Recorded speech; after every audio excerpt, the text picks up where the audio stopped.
آج یوم سیاح کشمیر، جب پوری پاکستانی قوم اپنے کشمیری بھائیوں کے ساتھ یکجہتی کے عہد کی تجدید کر رہی ہے، ساہیوال سے معروف بزنس مین چوہدری نوید اختر چوہدری ذیشان علی اور حیدری چوہدری عثمان علی MNA حلقہ NA 142 نے اپنے مشترکہ بیان میں کہا، کشمیر پاکستان کی شہرگ ہے۔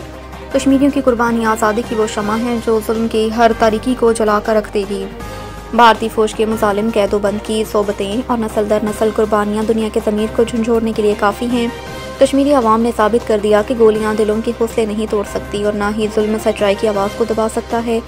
رہنماؤں نے کہا کہ بھارت نے کشمیریوں کے حق خود ارادیت کو چھین کر انسانی حقوق کی بدترین پامالی کی، مگر پاکستانی قوم اپنے کشمیری بھائیوں کے ساتھ کھڑی ہے اور ہر محاذ پر ان کی آواز بلند کرتی رہے گی۔ کشمیر کا مقدمہ اصول، ایمان اور غیرت کا مقدمہ ہے۔ ہم اس جدوجہد کے ساتھ بھی ہیں اور محافظ بھی۔ دنیا کی کوئی طاقت کشمیری عوام کے جذبے کو شکست نہیں دے سکتی۔ ظلم کی رات لمبی ضرور ہے مگر آزادی کی صبح قریب ہے۔ چوہدری نوید اختر چوہدری ذیشان علی اور چوہدری عثمان علی MNA نے عزم دہراتے ہوئے کہا کہ کشمیر بنے گا پاکستان انشاءاللہ۔